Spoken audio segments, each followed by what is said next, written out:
Tuh, ini adalah contoh yang bisa terjadi pada saat kita melakukan desain data.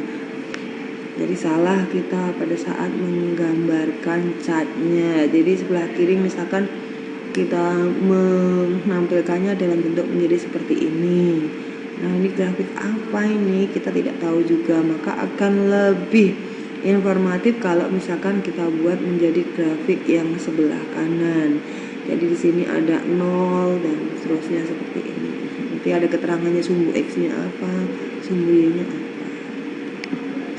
Kemudian ini contoh lain. Kemudian contoh yang berikutnya adalah seperti ini. Yang sebelah kiri, kenapa dia jelek? Kenapa dia jelek yang sebelah kiri? Karena sebelah kiri ini adalah menunjukkan jumlah. Ada kalanya kalau kita menggunakan jumlah itu kita tidak bisa tahu 200 itu apakah banyak atau sedikit, kita tidak tahu. Nah, akan lebih informatif kalau misalkan jumlah itu kita modelkan ke dalam bentuk persentage atau persen. Oh, ternyata kuartil 1 itu penjualannya adalah 50%, kuartil 3 100%, dan seterusnya. Nanti akan kelihatan lebih jelas 100% atau 75%. Itu orang pasti melihat, oh itu berarti besar. Tapi kalau kita ngomong 75, nah kita nggak tahu itu besar atau kecil karena kita tidak tahu pembandingnya berapa. Nih, yang ketiga, kenapa ini jelek yang sebelah kiri? Sebelah kiri jelek karena dia tidak mengakomodasi nilai 0. Nah, grafik itu selalu punya nilai 0, maka dari yang sebelah kiri dibenarkan menjadi sebelah kanan. Biasanya dikasih tanda seperti ini yang berwarna biru. Itu untuk menerjemahkan bahwa dalam interval sekian itu adalah mewakili 0 sampai berapa, seperti itu. Kemudian itu tadi adalah present data kalau datanya itu adalah berbentuk data kategorikal. Nah, berikutnya bagaimana kalau datanya itu adalah berbentuk data numerikal. Jadi kalau datanya berbentuk numerik, artinya angka-angka begini saja, gitu ya. Angka-angka begini saja, maka ada berbagai macam cara yang bisa digunakan pada saat kita mau present data. Yang pertama adalah kita bisa menampilkannya dalam bentuk angka-angka yang terurut. Jadi kalau contohnya kita punya data numeriknya 41, 24 dan seterusnya seperti ini, maka cara penyajian yang pertama adalah kita bisa membuatnya menjadi data terurut. Jadi yang seperti ini. Jadi kita urutkan dari kecil atau besar. Nah, pada saat kita urutkan kecil ke besar berikutnya ini, kita bisa juga membentuknya menjadi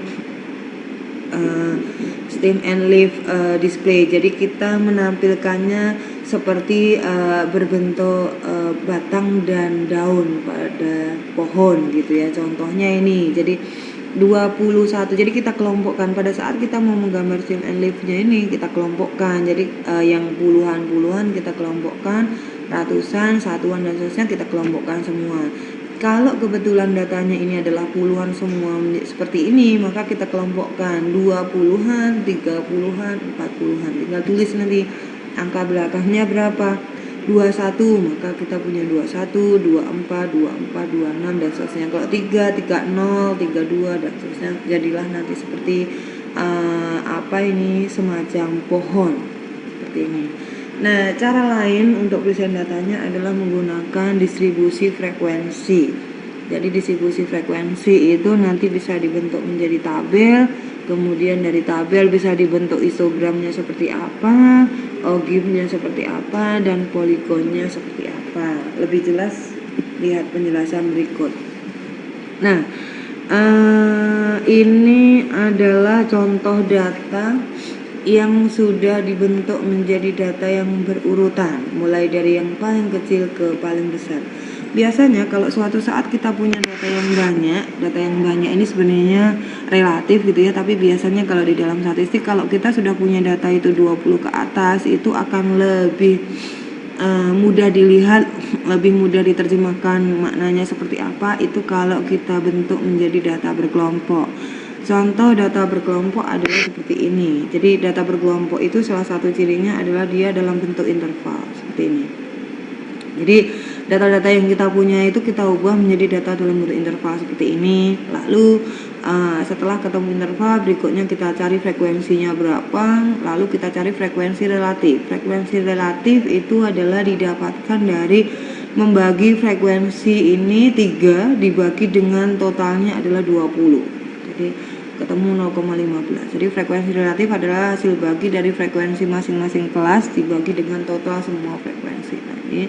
Kemudian dari frekuensi relatif kita bisa juga ubah menjadi bentuk persentage. Jadi kalau 0,15 artinya adalah 15%. Dan seterusnya. Ini adalah contoh tabel dari data yang sudah kita urutkan, kemudian kita bentuk menjadi tabel distribusi frekuensi. Ini biasa dinamakan dengan tabel distribusi frekuensi. Nah, dari tabel distribusi frekuensi tadi kita bisa bentuk histogramnya. Jadi histogram contohnya adalah seperti ini. Ini adalah didapatkan dengan cara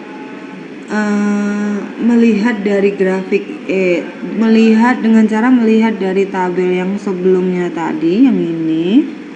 Kemudian dari masing-masing interval ini kita cari titik tengahnya berapa. Jadi cara mencari titik tengah adalah batas bawah ini 10 ditambah batas atasnya 20 lalu dibagi 2. Itu nanti akan ketemu titik tengah. Jadi titik tengah kelas pertama adalah 10 plus 20 dibagi 2, itu hasilnya adalah 15.